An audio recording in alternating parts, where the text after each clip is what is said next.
You ever notice how some people claim they only need 5 hours of sleep and wake up energized, while you drag yourself out of bed after 8 hours feeling like you barely survived the night? There's something curious and slightly unsettling about that gap. It makes you question if you're doing something fundamentally wrong with your own rest. Here's what most people don't realize. Your brain doesn't actually count the hours you spend unconscious. It responds to and evaluates something completely different. Picture this. You're lying in bed, scrolling through your phone until your eyes burn. You finally put it down, close your eyes, and drift off around midnight. Your alarm screams at 8 in the morning. 8 full hours. But you wake up heavy, foggy, like your mind is wrapped in cotton. Meanwhile, your friend sleeps from 11 to 5, 6 hours total, and bounces out of bed like they've been recharged by lightning. The difference isn't willpower. It's not genetics. It's not even luck. Your brain operates on cycles, not clocks. Every 90 minutes, your mind moves through distinct phases of rest. Light sleep, where your consciousness hovers just below the surface. Deep sleep, where your body repairs itself and your immune system strengthens. REM sleep, where your brain processes, organizes emotions, and locks in memories. These stages don't care about your bedtime. They care about completion.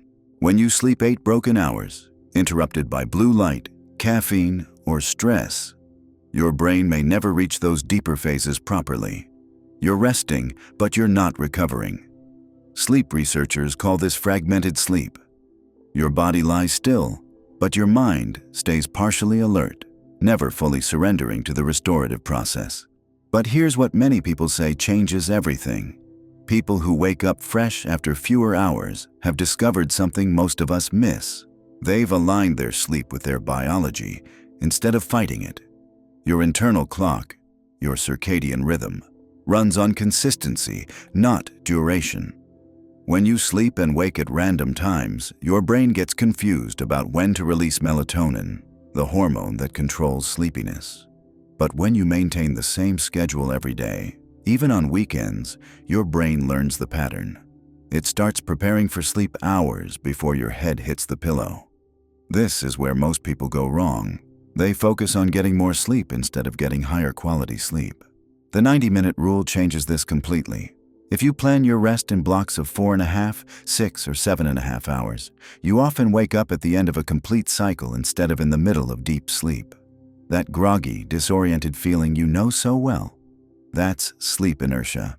It happens when your alarm forces you awake during the wrong phase of your cycle. Sleep quality research shows something fascinating. The people who feel most rested aren't necessarily sleeping the longest. They're the ones whose sleep is most efficient.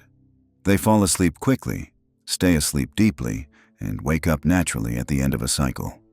But there's a psychological component here that sleep science often overlooks. Your relationship with rest reflects your relationship with control.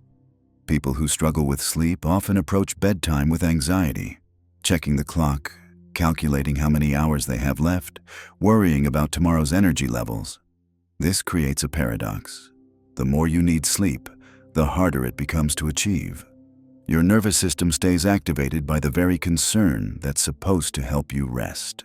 The most refreshed sleepers have learned to trust their biology instead of micromanaging it. They understand that sleep is not something you force. It's something you allow. Your brain knows how to rest. It's been doing this since you were born. The question isn't whether you can sleep better. The question is whether you're willing to step out of your own way and let it happen. You've just seen the mechanism behind more efficient, more natural rest. The next move is yours. You don't need to shout to be understood. You just need the right space to think clearly. That's what rational depth is. A quiet corner of the internet for intelligent minds. If you felt something here, subscribe. Quietly, thoughtfully,